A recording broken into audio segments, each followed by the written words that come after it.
UFC 283 is live this weekend from Rio de Janeiro, and in the main event, we have Glover Texeira versus Jamahal Hill for the vacant light heavyweight title.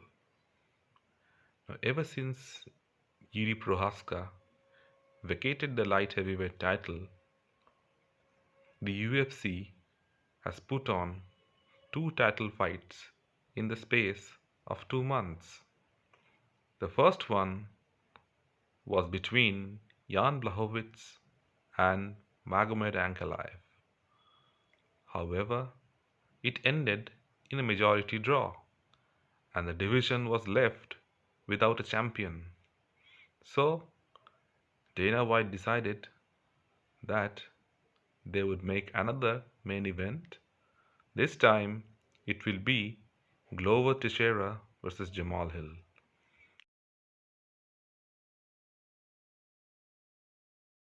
Glover was initially picked to fight Jiri in a rematch for his light heavyweight title.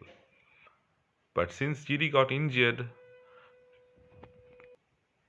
Glover never got his title shot, and he didn't accept the short notice matchup against Magomed Ankalaev because he was a lefty, he was a southpaw, and he felt that he needed more time to prepare for the most important match in his career. Well, life isn't about second chances, but Glover will surely feel that he is lucky because within a space of 1.5 months, he will get another opportunity to fight for the light heavyweight title.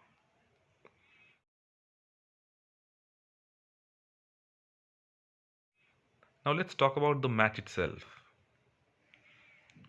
It will all come down to a particular aspect, and that is Jamahal Hill good enough to stop Glover Texeira from taking him down? And if he does take him down, does he have the game from the bottom to prevent Glover's ground and pound and prevent him from being submitted? It's only a matter of time. We know that Glover has a nasty ground game, and in that match against Jiri he had Jiri hurt, and it was only due to fatigue that he eventually tapped out in the end.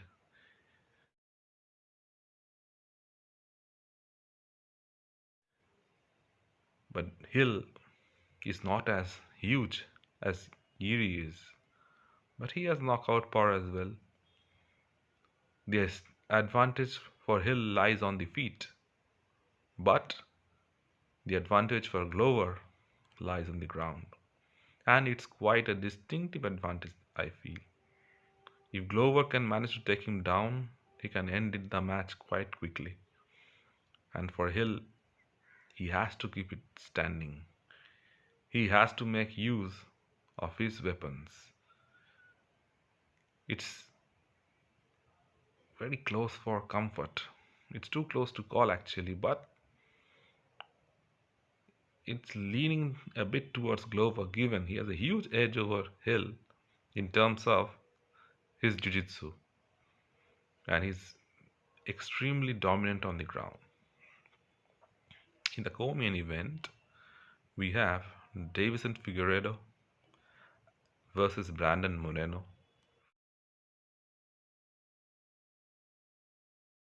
for a fourth time.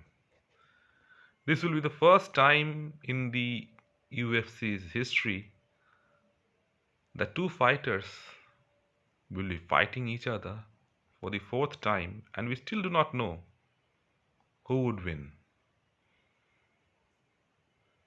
In the last fight, Figueiredo won, but that was also by a thin margin. It could have been argued for Moreno as well. The only decisive win came when Moreno actually submitted Figueiredo. So, this match is the best match in the 125-pound division.